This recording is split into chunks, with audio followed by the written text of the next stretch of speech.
Hello, everyone. Yeah, welcome back to the Korean Society and Politics class.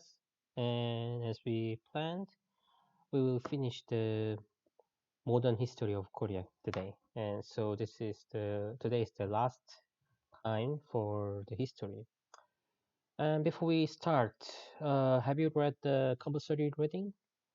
The PDF file that I shared is from this book, The History of Korea, second edition by Kim Jun-gil, and the author of this book is actually very conservative.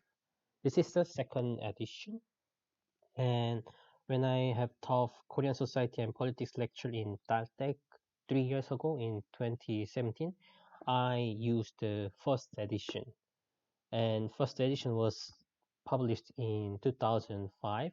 So there was no mention about Roh Moo-yeon, Lee Myung-bak, or Park Geun-hye, South Korean presidents after 2002.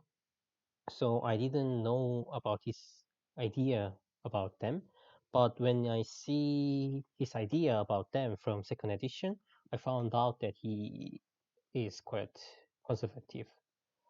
From the first edition, I knew that he is a conservative one, but I think as time passed, he became more conservative. Yeah, and people who have read this PDF file probably have noticed, but actually the last chapter of the last part was kind of almost was like a South Korean government's propaganda. You know. Well, but because I am the extremely leftist in South Korea, maybe it's also not bad to read the book written by the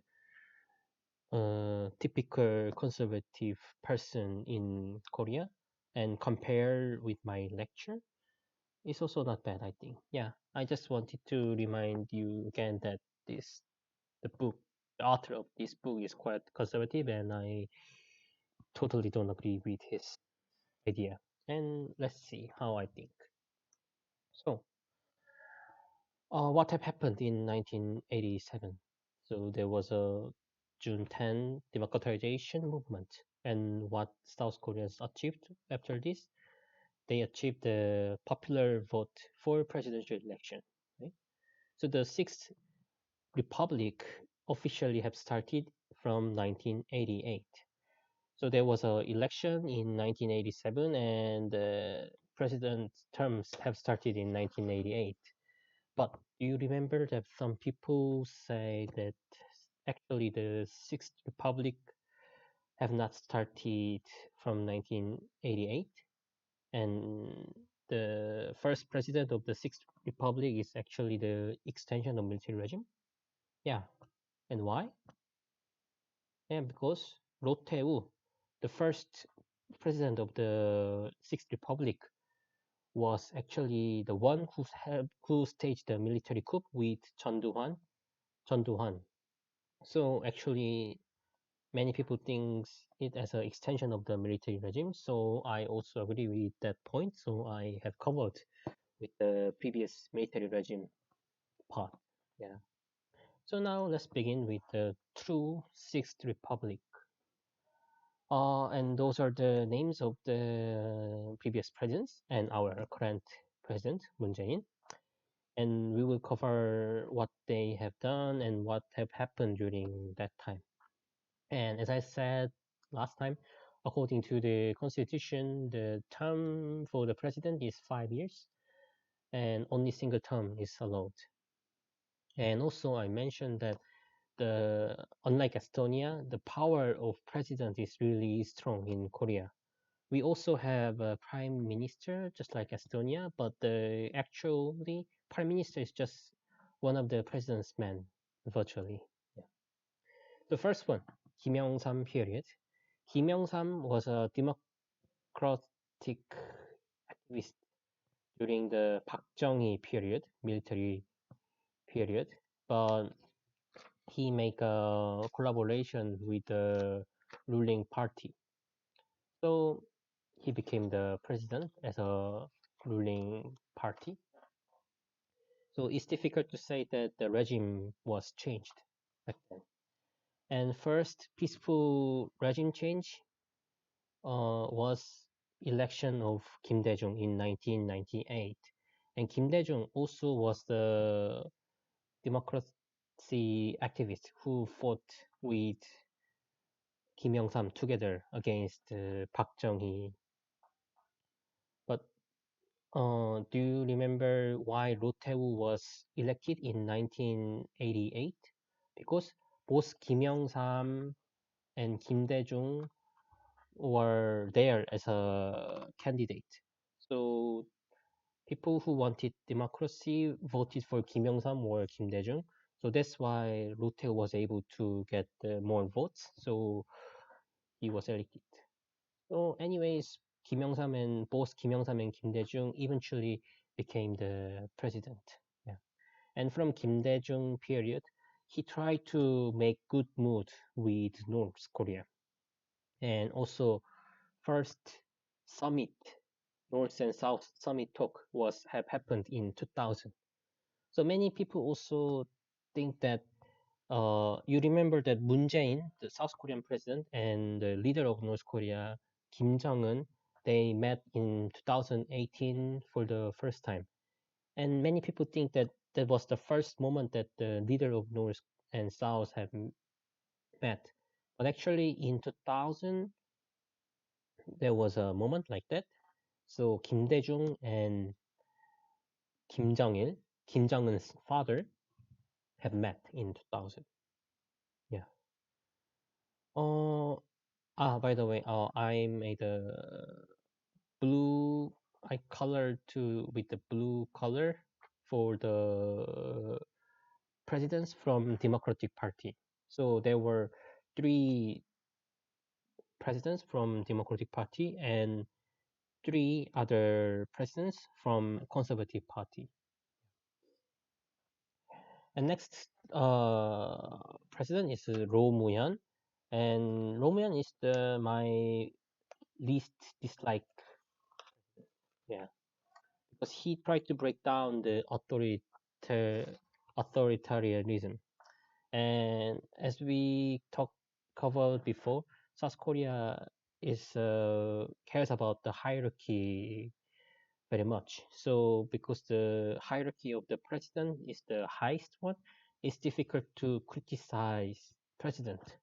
But no, Nomuyan tried to break down this kind of stuff. So now in democratic society in South Korea, people can freely criticize president since then.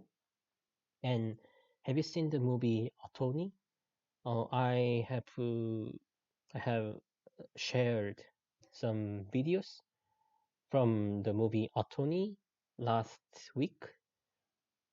So there was a moment that police were torturing the protester student, and a lawyer who tried to defend those students were Romuya.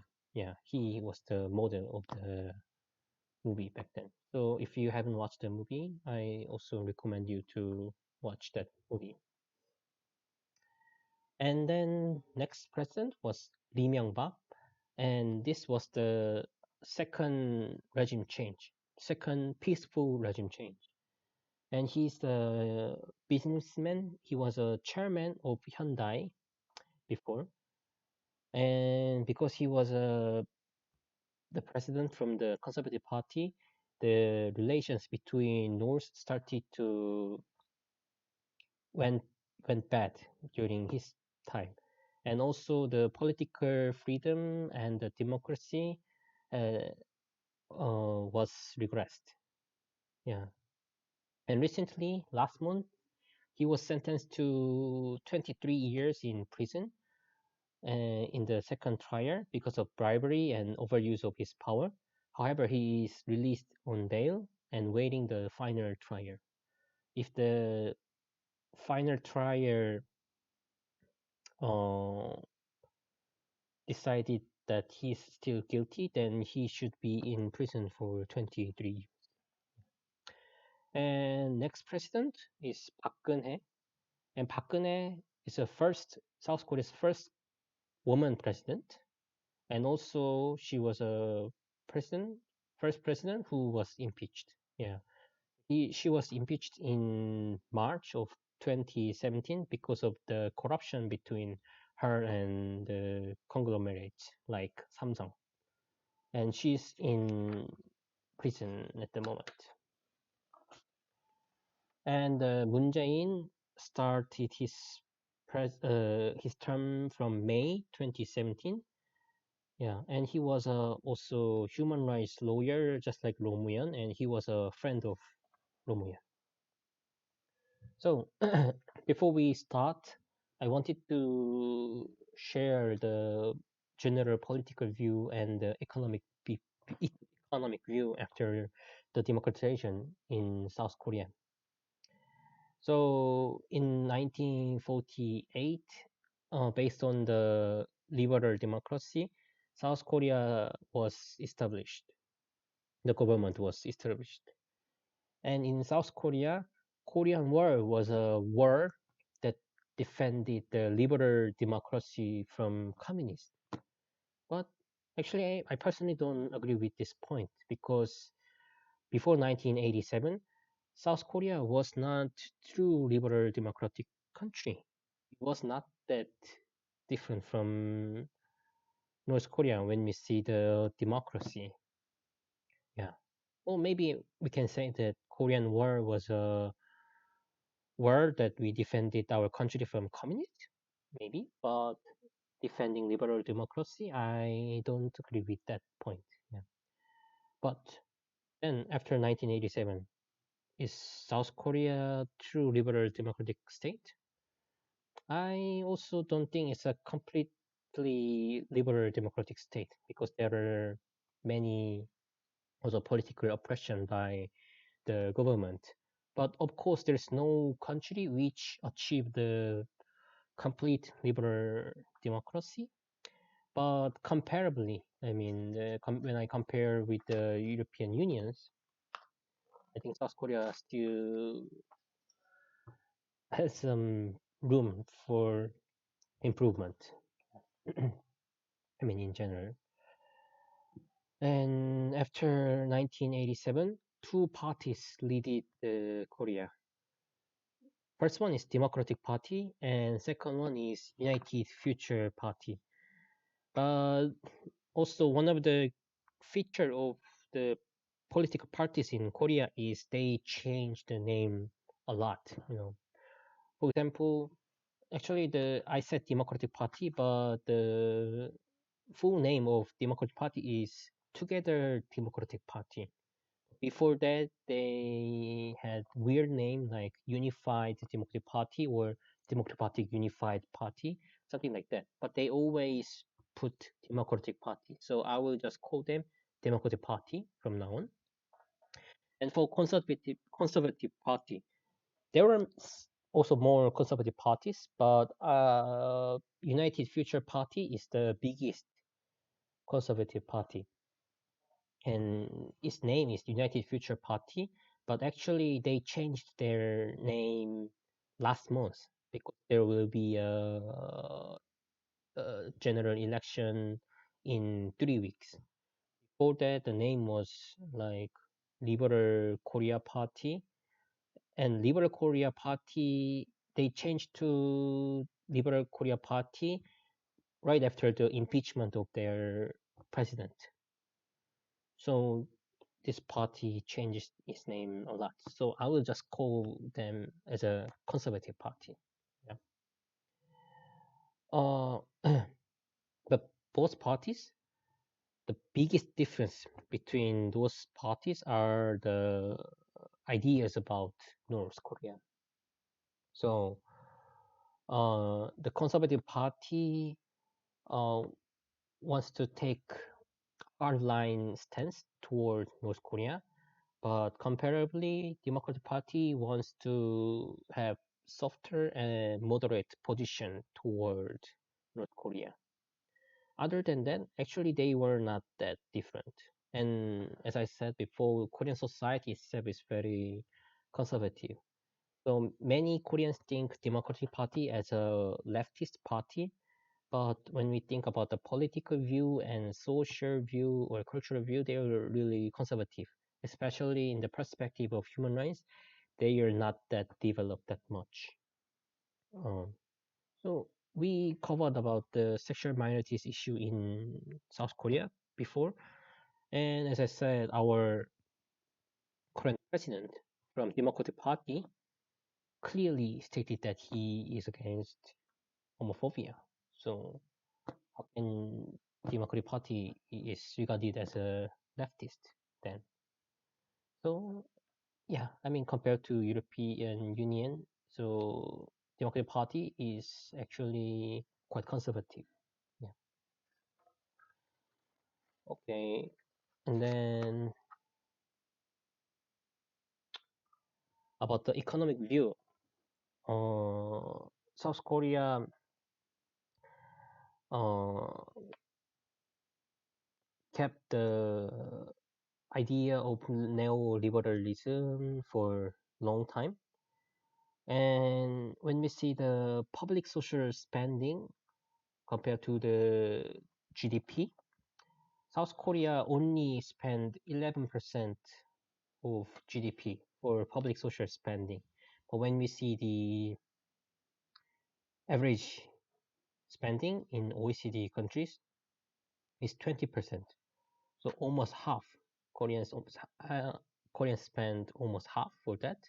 And when we see Estonia, Estonia is also a little bit less than average, but yeah, still much more than Korea does. So we can be compared with Chile. Yeah.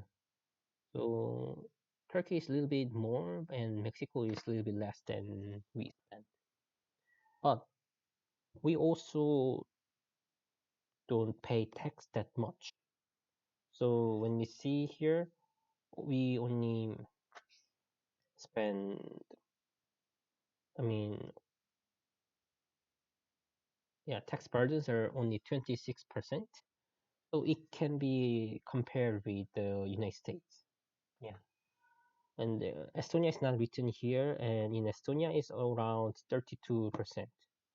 And for example, if I get the minimum wage from the company, then I and company don't need to pay any tax. But in Estonia, as far as I know, if you get the minimum wage, uh, you don't have to pay for income tax, but still companies should pay for the social tax, right? Yeah, like that. So in South Korea, people don't pay that much tax, and they also don't get that much welfare system from the country. Yeah. And one of the city, not one of the city, like when was it? Like 3 years ago, uh, the city mayor from my hometown uh, claimed that he wants to give 60 euros per a month for South Korean university students. Yeah, because university students do not have that much money compared to adults. So he wanted to give 60 euros to for university students. But Conservative Party claimed that he is a communist because he wanted to give money to people. So the I'll say anti-communism is really high in South Korea. And also at the moment, as the coronavirus situation has been prolonged in South Korea, some politicians started to say that the South Korean government should give certain amount of money to all people, but the Conservative Party is against about this idea. Yeah, because they think giving money is a kind of communism. Yeah,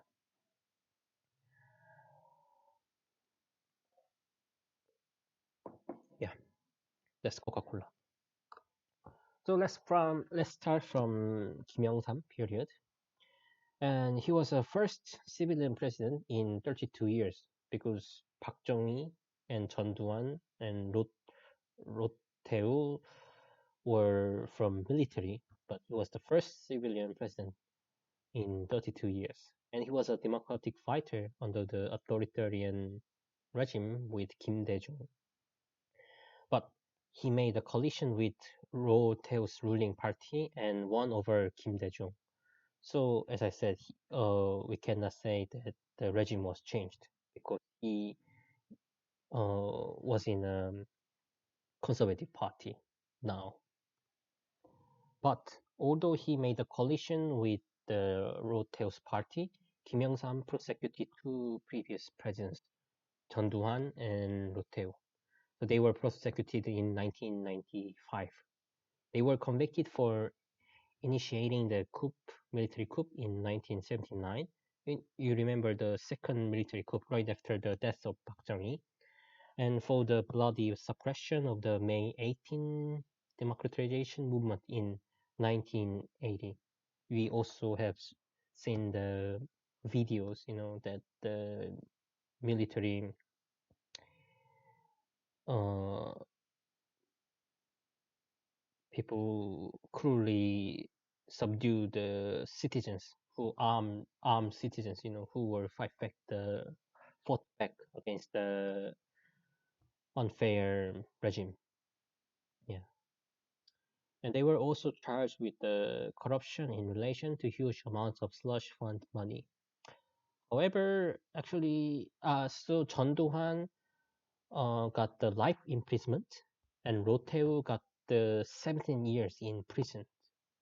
But actually, they have stayed in prison only for 2 years because they were pardoned in 1997 by Kim Youngsam.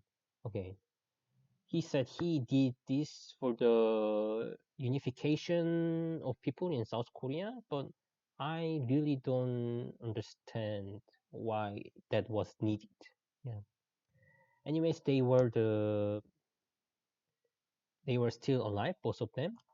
I think Roh Tae is in coma at the moment, but Chun Doo-hwan still plays golf. So many people really enraged about that because so many people have died, because of him.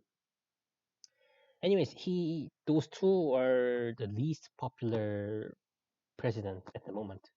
But what about Park Chung-hee? Park Chung-hee also staged a military coup, just like them, but Park Chung-hee is still quite popular. What is the difference? I think it's because Park Chung-hee was assassinated.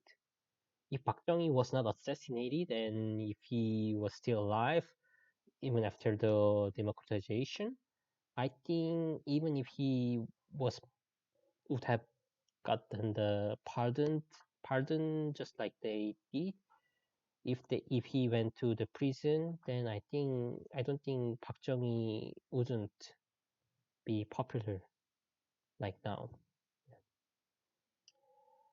So yeah, okay. And in 1997, there was a last execution of death penalty. 23 criminals were executed. And after this day, although the court sentenced to death occasionally, death penalty has not been executed until now. So now South Korea is abolitionist in practice state. Abolitionist in practice state means a state which has not executed anyone, at least during the last 10 years, although the death penalty still exists as a form of punishment. Interesting thing is, compared to our neighbor countries, about this matter, South Korea is pretty progressed country. Of course, I don't need to mention about China or North Korea, but even Japan. Japan executed the death penalty last year. And last year, they even executed a foreigner, Chinese. Yeah.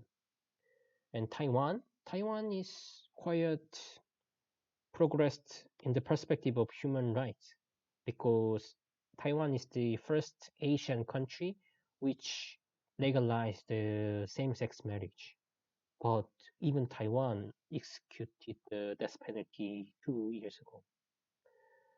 Yeah, in South Korea, the public opinion, there are more people who wants government to execute the death penalty, but still we don't do it. Yeah, I really wonder why. And as far as I know, the prerequisite to for the joining of European Union is abolition of death penalty, right? So one of the reasons that Turkey cannot join to European Union is because they still have death penalty. Yeah.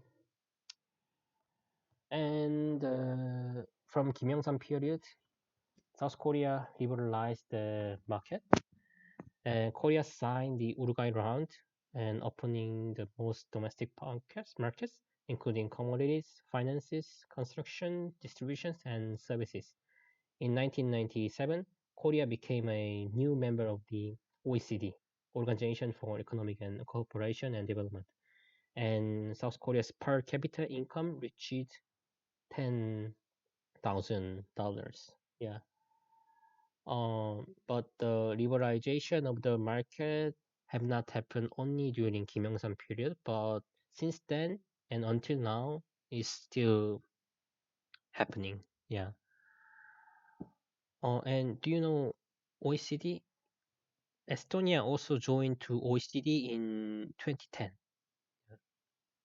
However, at the end of the Kim Il-sung period, there was a problem. How Asian financial crisis hit Thailand and Indonesia, and Korean commercial banks had invested in those countries. So Korea asked the IMF to rescue South Korea's banks from declaring moratorium in 1997. So since then, Korea became the extreme competitive society. Yeah. So now the next president is Kim Daejung, and as you know, as I mentioned, he was the democratic fighter under the authoritarian regime with Kim Youngsam, and it was the first peaceful regime change in South Korea by election, not by military coup or something like that. And yeah, the regime was changed because, firstly, the economic crisis was the biggest reason because many people were disappointed at Kim Youngsam and his party. So Kim Dae-jung tried to solve the economic crisis, and also he tried to improve relations with North Korea with the Sunshine Policy.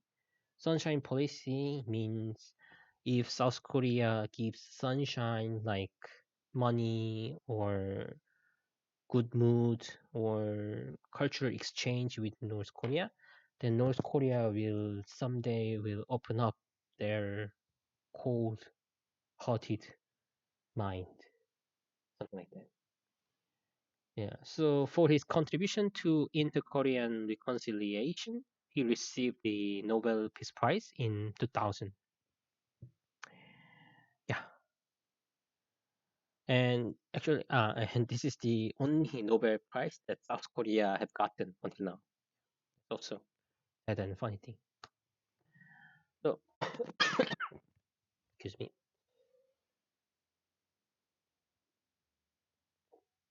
Anyways, Kim Dae-jung's first task was overcoming financial crisis. Since then, so South Koreans seriously suffered from the bitter layoffs caused by IMF forced restructuring and high interest finance. Many companies went bankrupt and many people even committed suicide. So as you can see, the suicide rate in South Korea was below 10 per 100,000 before the crisis, but after the crisis, it got bigger and bigger, and in 2009, it reached to 31 people per 100,000. And since then, Korea became an extremely competitive society, and that's why suicide rate was influenced by this competitiveness. Yeah. So since then, neoliberalism have consolidated more and more, and competition between people getting heavier and heavier. Yeah. So in South Korea, when someone failed once, then there's not that much system which supports this failed person. That's why they made a bad decision like that. Also, let's compare the suicide rates with other countries. So this dark blue one is 2015, and light blue is from 1995. So when we see our Estonia or Latvia, previous Soviet Union countries, the suicide rate was quite high in 1995, but after 20 years, it became pretty low, like this. And most of country, the suicide rate has been decreased. But only South Korea remarkably increased. So we can see that the since the after the economic crisis, the society has been changed to the competitive society, and it affected to the suicide rate. Yeah. And now let's see how Kim Daejung implemented the sunshine policy toward North Korea. The retired chairman of Hyundai Group visited his hometown in North Korea with 1,000 cattle. As I previously mentioned, uh, as a South Korean, to visit North Korea, we need a special permit from South Korea. So Hyundai Group, retired chairman of Hyundai Group, suggested this idea to the government, and the government approved it. And also North Korea said okay. So it actually have happened, and that was the first start of the exchange between South Korea and North Korea. And commencement of Mountain Kumgang tour in 1998. Mountain Kumgang is the mountain in North Korea. And back then, South Koreans were able to visit Kumgang Mountain as a tourist. And later, restrictively, South Koreans were able to travel to Pyongyang as well. One of my my one of my friend no my sister's friend she visited Pyongyang when she was an elementary school student. But I remember that she said she was not able to bring a shirt which is written with the English alphabet, and also she was not able to bring blue jeans. Yeah, it was like in the early 21st century, like 2000 or 2001, something like that. And also cultural exchange programs between North and South were promoted as well. So in 2003, there was a first K-pop concert or performance in North Korea. So let's watch together. I want you to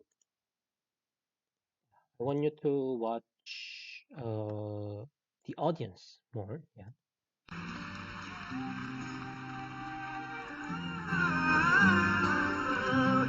Shinha boy group.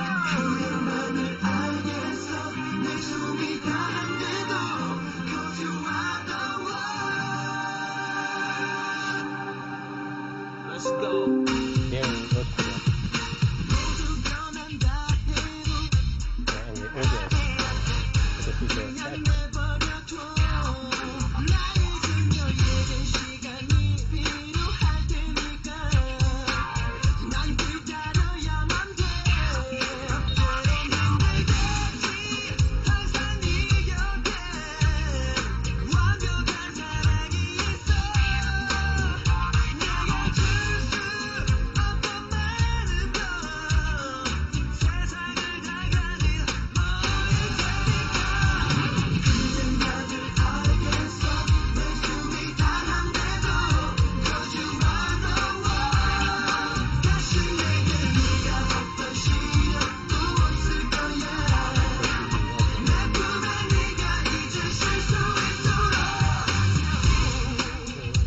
interesting thing is they don't react, actively that much.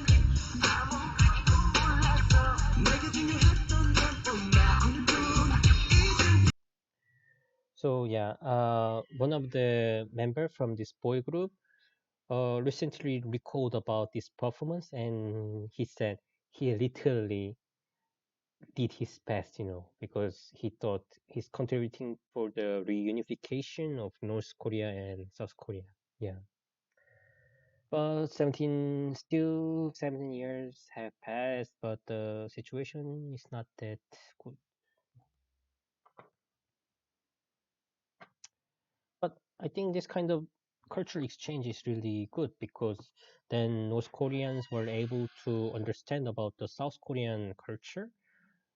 Yeah, like that, And this performance also was on TV in North Korea as well. So North Koreans were able to know about South Koreans. And also, there was a first South-North summit talks in 2000. Here is you left one is Kim Daejung and right one is Kim Jong-il. Kim Jong-il is the father of Kim Jong-un, and they made a June 15 North-South Joint Declaration. It included agreements towards self-determination in the pursuit of national unification. What is self-determination? We talked about this before in the not society, history class. Right after the World War One in 1918, Woodrow Wilson talked about this. So to free defeated states colonies, they said the people have the right to determine about their future by themselves. South, not South.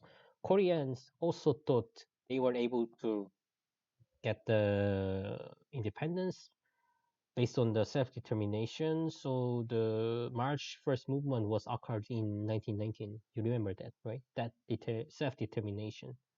So the reunification of South of Korea will be determined by Koreans, not by U.S., China, Russia, or Japan. Yeah. Why did they put this? Because North Korea wanted to put this. Because still in South Korea, the U.S. Army is stationed. So North Korea thinks it's not the self-determination because the U.S. Army is aiming at the North Korea. So North Korea still thinks that claims that the South Korean government still have not um, implemented the the principle of self-determination because the government still allows the U.S. Army stations in North Korea. Yeah, but let's talk about this matter next time when I cover about the North Korean issue. Yeah. And then resolution of humanitarian issues. Those humanitarian issues means divided family union issue and unconverted long-term political prisoner issue. So, for example, in 70s and 80s, both North Korea and South Korea have sent the spies to each other. But some people were caught probably, and so there were many North Korean spies who were caught in South Korea and they didn't convert their ideology. So they were in prison for many years, like 30 years, 40 years, something like that. So South Korean government sent them back in the perspective of humanitarianism. Yeah, like that. And also the pursuit of balanced development of national economy, a promotion of exchange and cooperation in all areas, and the promotion of government level dialogue. Yeah. Let's see more about the divided family union issue. So, since the end of the Korean War, there has been no contact between the citizens of two countries, including many families who were divided during the war. And after the first South-North Summit talks in 2000, there have been 21 rounds of reunions. Reunions, yeah. The last round was in 2018. So only 23,000 people have met their family out of 130,000 applicants. Yeah. So the war was over 67 years ago, and the applicants were really old, so more than half of them passed away already. And this is the humanitarian issue which should be urgently solved. But both South Korea and North Korea used this as a politics, So during conservative regime in South Korea, South Korean government also have canceled the reunion event because they claim that if North Korea developed the if North Korea developed the nuclear weapon, then they will not have this family reunion event, something like that. So during the 10 years of democratic regime, there was a 17 times of reunion, and during the 9 years of conservative regime, there were only 4 times of reunion. Yeah. Let's see the video from the first divided family reunion.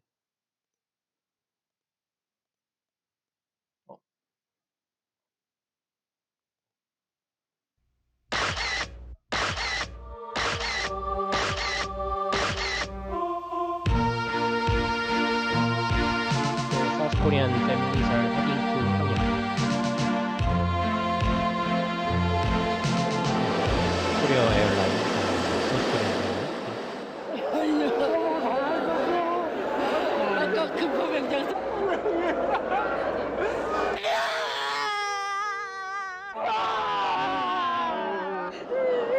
이 자식을 못하고 여지껏 살아계셨고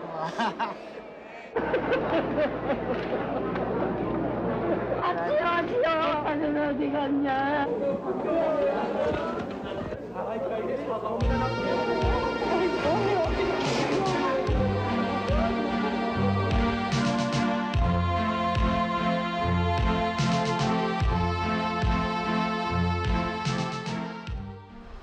네, 반세기 이산의 한과 아픔을 녹여내리는 절규하듯이 순간 하늘 아래 하나뿐인 이름 어머니. 그 이름을 오늘 북에서 온 자식은 50년 만에 목 놓아 불러봅니다. So left one is mom and right one is son. They are already old and they have met after 50 years. Yeah. So son is from north. 전쟁의 날벼락 속에서 자식을 잃어버리고 그 자식의 이름만 부르다 그만 지쳐서 늙어버린 어머니. 그 어머니의 얼굴은 거칠을 대로 거칠어졌지만 자식이 부벼대는 어머니의 살갗은 달기만 합니다. 서로를 부여잡은 두 사람의 손은 기다리다 다 타버린 속처럼 색이 바랬습니다. 이제 그만 울자. 이제 그 한많던 세월을 이야기해보자고 자리를 잡았지만 북받치는 서름이 터져나오는 것을 막을 수는 없었습니다. 엄마 누구야? 누구요? 누구라고 누구냐고 50년 만에 만난 어머니는 99이셨습니다. 내년이면 100살이 되는 늙으신 어머니가 오늘까지 부여잡고 놓지 않으신 끈이 바로 자식이란 이름이었습니다. 오늘 이때까지 자식을 볼 때까지 기다려주신 어머니 앞에 7순이 넘은 자식이 서름을 토해냅니다. 그래도 어머니가 이 자식을 못하고 여지껏 살아계셨고 치매로 말 한마디 하기 어려운 어머니를 대신한 작은 아들이 손님에게 전하는 말은 바로 어머니의 마음입니다. 근데 여기 살아주셔서 정말 고마워요. 살아와서 고마워요. 오늘 하루는 어머니와 자식의 날이었습니다. MBC 뉴스 신강규입니다. So you can see the reunion of mom and son like this. But it was possible because it was 2000. Now the war was over 67 years ago. So there is no reunion of parents or kids. Yeah, only between siblings or aunts or something like that because they're too old. Yeah, and they usually spend 3 days together, but it doesn't mean that they can stay during the entire 3 days. They usually have meal together, lunch, dinner, like this, and they spend time together only for 2 hours or 3 hours, something like that. In total, they were able to spend 11 to 12 hours, something like that. So it's very restricted. And yeah, they cannot meet anymore for sure. Yeah, so that's why they were holding their hands until the last time, moment. Yeah. Yeah. And also there was a Kaesong Industrial Complex, the economic cooperation between South Korea and North Korea. So it's a collaboration of the capital and technology of South Korea and the labor of North Korea. Uh, in 2013, more than 100 South Korean companies were employing approximately 53,000 North Korean workers and 800 South Korean staffs. So however, South Korea closed down the industrial complex to protest over continued North Korean nuclear weapon testing in 2016. Yeah, let's see the history of Daesung Industrial Complex. So, at this very early stage, it's unclear when or even if the Kaesong Industrial Complex will reopen. One thing we know for sure is that the inter-Korean complex has had a turbulent history. Kim Hae-sung has this report. Right before the closing. On the North Korean side of the demilitarized zone, the Kaesong Industrial Complex, the single joint business of the two Koreas, was launched in 2003 and opened in 2004. The joint park is largely financed by South Korea. The factory zone currently hosts more than 120 South Korean companies, which employ some 54,000 North Korean workers. The estate is a precious source of cash for the isolated and impoverished North. 2 years after its opening, the number of North Korean staff hit 10,000 workers. A year after, it doubled, and in 2012, it reached over 50,000. The accumulated earnings from goods produced at the complex rose from some 100 million US dollars in 2007 to $2 billion in 2013. Production at Kaesong accounted for 99% of inter-Korean trade last year. The business park, virtually the only form of economic cooperation between the two Koreas, has become increasingly vulnerable to turbulent swings in inter-Korean politics. In 2013, during a period of heightened cross-border tensions, Pyongyang effectively shut down the zone for 5 months by withdrawing its workers. 2.5 years since it reopened, the Kaesong Industrial Complex stands at a point where it could be shut down for good, putting an end to 13 years of operations. Kim Hae-sung, Arirang News. It's a place. Okay, but I think that was really bad decision because this industrial complex during 13 years, that was the only place that South Koreans and North Koreans are meeting every day legally, you know. And those 53,000 North Korean workers, they see South Koreans every day, and they see that South Koreans are actually quite richer than they thought, so they can understand and know about each other more and more, And for South Koreans also, they started to also understand more about North Koreans as well, But even this kind of exchange between people been shut down since 2016, so it's not that good for both Koreas. Yeah. I really don't understand why South Korea decided to do like this. Yeah, the conservative regime decided to do like this. Yeah, but yeah, I will talk about this more later. And also our PDF file that I shared also mentioned about this. The Kim Daejung agree on communization of South Korea. So when we see the Article 2 of June 15 North-South Joint Declaration, it's a statement like this. For the achievement of reunification, we have agreed that there is a common element in the South concept of confederation and the North formula for the loose form of federation. South and the North agreed to promote reunification in that direction. So South Korea's concept of a confederation is one ethnic, two states, two system, and two government as a first stage of reunification. But North Korea thinks one ethnic, one state, two system, and two government as a first step of the reunification, and they call it as a federation. So the difference is in South Korean idea, they want to have two countries which has separate diplomatic rights and military rights. But in the North Korean's idea, they wanted to have one state which has single diplomatic rights and military rights.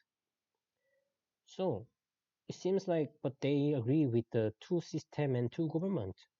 So Kim Daejung and Kim Jong-il agreed that it seems like the concept of South Korea's concept of a confederation and North Korea's concept for a loose form of federation has a common element like this. So we agreed to promote reunification in that direction, like that. But South Korean mainstream conservatives believe that the North Korea's idea of Korea Federation is a trick to communize the South Korea. And Kim Dae-jung agreed on that because Kim Dae-jung is red communist, red commie, yeah. So many conservative people actually thinks in that way. So Democratic Party in South Korea as a actually has a hidden purpose like this. Still, some conservatives, or actually more than you think, believe that the Democrat Party, yeah, I just mentioned it, yeah. So yeah, so I want you to see the how conservative people think in about this matter. Yeah. So yeah, I will stop here and I will continue soon. So see you soon.